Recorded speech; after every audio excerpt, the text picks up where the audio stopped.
Baik, perkenalkan, nama saya Antonius Kurning Lohos, mahasiswa program studi lanjutan sarjana akuntansi.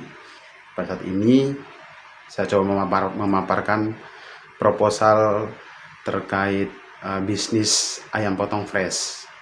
Kebetulan memang dari awal saya sudah kepikiran ya untuk coba memulai bisnis. Hanya pada kesempatan kali ini kita coba mendapatkan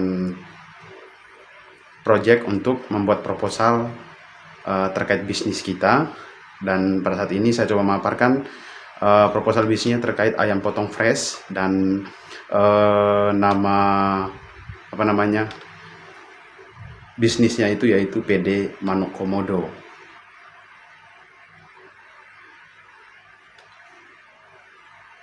Nah, nanti pada slide berikutnya kita akan membahas tentang perusahaan, visi misi perusahaan, kemudian struktur organisasinya, core value dan budaya perusahaan. Dalam hal ini tadi PD Manuk Komodo, kemudian ada analisis pasar, kemudian analisis IE matrix, internal eksternal faktor matrix, lalu roadmap dan kebijakan atau komitmen manajemen ke depannya. Baik, pasti bertanya apa sih latar belakang ya, latar belakang atau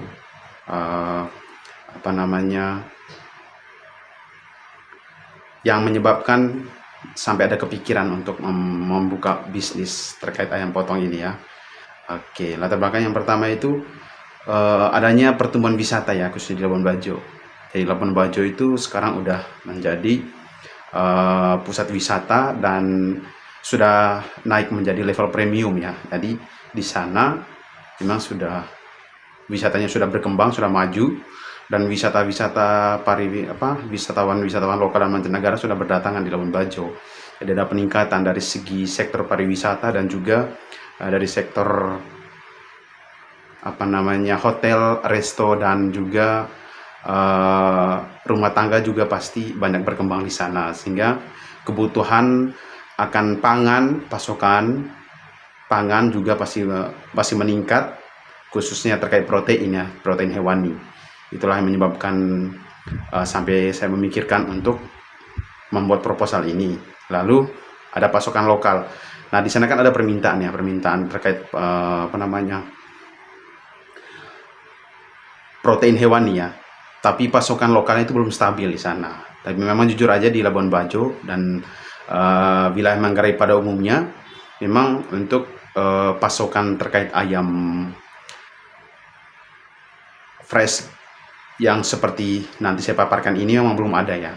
Udah ada, hanya masih belum stabil pasokannya. Masih didominasi oleh pasokan dari luar daerah, misalnya itu dari Bali atau dari Jakarta gitu. Kemudian ini menurut saya itu peluang sangat besar ya untuk menghadirkan produk ayam potong fresh, higienis dan terpercaya. Nanti kedepannya akan menjadi fokus yaitu fokusnya pemasok ayam potong segar terutama di wilayah Labuan Bajo, Manggarai Barat, daratan Flores pada umumnya nanti ya, itu kedepannya.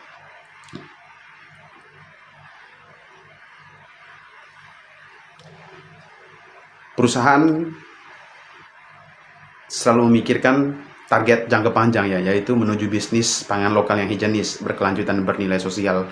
Karena kebetulan pemerintah daerah setempat pun sangat mendukung ya terkait kebijakan UMKM yang berfokus pada kemandirian pangan ya, gitu. Jadi kebetulan bisnis itu juga sejalan dengan program dari pemerintah. Bisnisnya adalah bisnis ayam potong fresh Labuan Bajo. Nama bisnisnya adalah PD Manuk Komodo. Lalu lokasinya di Labuan Bajo nanti, lebih tepatnya di Jalan Trans Labuan Bajo Lembor, Desa Macang Pacar ya, gitu. Nah, visi misi perusahaan itu menjadi penyedia ayam potong segar dan olahan terpercaya di kawasan NTT yang berorientasi kualitas, kemitraan lokal dan keberlanjutan. Itu adalah visi 5 tahun ke depannya. Itu kan pasti ada visi jangka panjang yang menargetkan kawasan NTT ya, kawasan NTT. Nah, untuk misinya yaitu menyediakan produk ayam segar yang higienis dan terjamin mutunya, kemudian memperdaya peternak lokal dan memperkuat rantai pasok. Kemudian ada menerapkan praktis bisnis ramah lingkungan, membangun merek lokal ayam fresh Bajo, dan kebetulan nama usahanya itu PD Manu Komodo. Nah, kita sudah coba membuat struktur organisasinya. Nah, seperti tampil ada direktur utama, kemudian ada manajer keuangan, manajer operasional, logistik, warehouse, sales marketing, IT dan komputerisasi, delivery transport, dan CS admin order. Dan semuanya sudah diatur terkait job desk-nya masing-masing. Jadi kita sudah membagi job desk sehingga tidak ada tumpang tindih dalam melaksanakan tugas dan tupoksi masing-masing. Core value dan budaya perusahaan ya, integrity, jujur dan transparan dalam operasional. Kemudian ada quality first, menjaga mutu produk dari hulu ke hilir, dan collaboration, bermitra dengan peternak lokal atau pelanggan ya, sustainability, ramah lingkungan, dan juga tanggung jawab sosial berkelanjutan. Kemudian customer focus, layanan cepat, segar, dan terpercaya. Jadi kita selalu menekankan integritas ya terhadap operasional perusahaan, kemudian menjamin quality ya, menjamin quality yang pasti tersertifikasi halal MUI. Kemudian ada juga terkait SOP yang mendukung kualitas mutu ya, kualitas mutu untuk bisnis. Kemudian ada kolaborasi, kita berkolaborasi dengan kemitraan dengan para peternak lokal ya, gitu. Kemudian kita memanfaatkan potensi-potensi yang ada di sekitar Labuan Bajo, khususnya di wilayah Manggarai ya, Manggarai Barat, Manggarai Timur, dan Manggarai Tengah. Kemudian ada sustainability, berkelanjutan, ramah lingkungan. Jadi kita juga mencoba untuk mendesain terkait limbahnya ramah lingkungan, dan juga harus ada tanggung jawab sosial ke depannya. Kemudian ada customer focus, memberikan layanan cepat, kemudian tepat, segar, dan juga terpercaya ke depannya. Analisis pasar. Dari target pasar kita itu tadi kan ada sektor pariwisata yang sudah menjadi wisata premium, ada pengunjung, wisatawan lokal mancanegara yang berdatangan. Dari target pasar kita itu ada di sektor Horeca. Horeca itu hotel, kemudian ada kafe, ada resto ya, hotel, resto, dan kafe, Horeca. Lalu ada juga targetnya itu sektor rumah tangga pada umumnya, dan juga yang premium lah. Kemudian wilayah cakupannya itu Labuan Bajo dan Manggarai Raya, Manggarai Barat, Manggarai Timur, Manggarai Tengah. Lalu kebetulan di sana setelah kita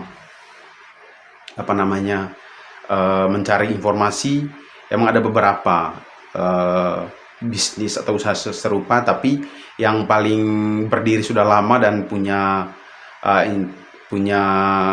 pasar yaitu toko ayam segar Labuan Bajo, dan itu adalah kompetitif atau kompetitor kita ke depannya. Nah, dari analisa IE Matrix, jadi internal eksternal. Jadi faktor internal kita yaitu sumber daya lokal, kemudian kemitraan dengan para peternak lokal, lalu ada lokasi yang strategis, lalu ada faktor eksternalnya yaitu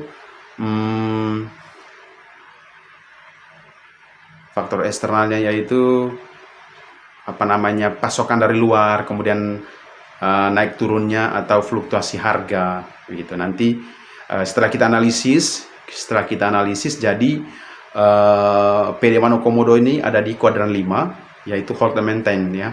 Jadi memang ada ada di angka 2, internal dan eksternalnya. Setelah kita analisa ada di angka 2, dan ketemu di kuadran 5 hold and maintain. Jadi harus ada maintain berkelanjutan ya, perbaikan-perbaikan untuk melangkah lebih jauh ke depannya karena targetnya 5 tahun ya. Gitu. Jadi ada EV-nya 2,91 dan EV-nya 2,86 ya. Gitu. Lalu kumpulan kompetitif. Nah, kumpulan kompetitif ada di produk segaran higienis untuk menjaga kompetitif, kemudian ada distribusi cepat, kemitraan lokal, digitalisasi operasional, dan brand lokal yang kuat, ayam fresh Bajo, asli segarnya Bajo. Lalu ada roadmap kedepannya itu dalam jangka waktu 5 tahun. Jadi di 2025 itu berfokus pada legalitas dan branding awal gitu. Kemudian lalu kita targetkan ada 10 pelanggan tetap, khususnya di sektor hotel, resto, dan juga kafe. Lalu di 2026 nanti ada efisiensi dan kualitas, jadi ada perbaikan ya, dan juga coba menaikkan margin 10% dan juga ada sertifikasi higienitas nanti ya di 2026. 2027 ada ekspansi pasar, memperluas pasar. Kemudian kita coba mengadakan atau coba mengupgrade cold storage yang baru dan juga coba ekspansi ke Flores bagian barat, Manggarai Timur ya, Manggarai Tengah. Kemudian 2028 nanti ada integrasi usaha, yaitu kemitraan dengan peternak dan outlet retail ternak pertama. Jadi nanti untuk 2028 kita coba bermitra dengan peternak di seluruh Manggarai. Lalu kita coba membangun outlet retail yang pertama di kawasan Ruteng dan juga kawasan Dreo, dan juga mungkin menyasar ke Bajawa nanti, ke Manggarai Timur ya. Kemudian ada 2029 sampai 2030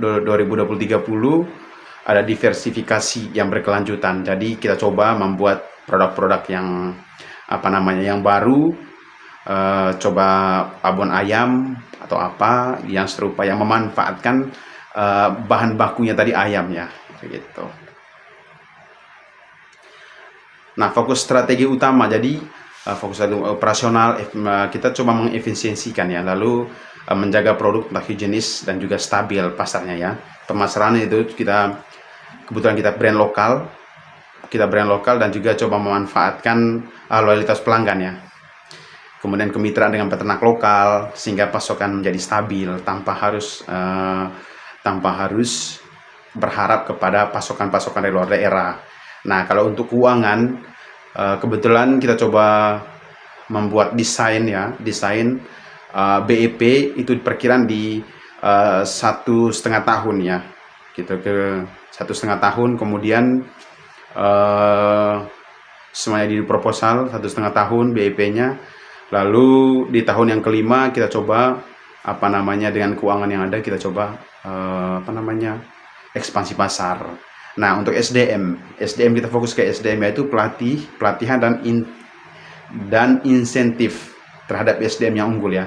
Jadi kita memberikan pelatihan, kemudian ketika sudah tersertifikasi sesuai dengan pekerjaannya dan juga kerjanya bagus, kita coba memberi insentif yang layak lah. Kemudian ada CSR atau Corporate Social Responsibility, mendaur ulang limbah dan juga coba menjaga usaha berkelanjutan gitu. Jadi komitmen kita ke depannya yaitu menjalankan prinsip good corporate governance, lalu fokus pada people, planet, dan profit. Tadi kita menghargai manusianya, menghargai bumi, dan juga coba menaikkan profit secara seimbang. Kemitraan dengan peternak lokal kita perkuat sehingga memperkuat ekonomi daerah, ada swasembada pangan, kemudian memanfaatkan atau people yang ada di Labuan Bajo sehingga tidak ada angka pengangguran yang bisa menekan angka pengangguran di Labuan Bajo. Itu komitmen manajemen ke depannya.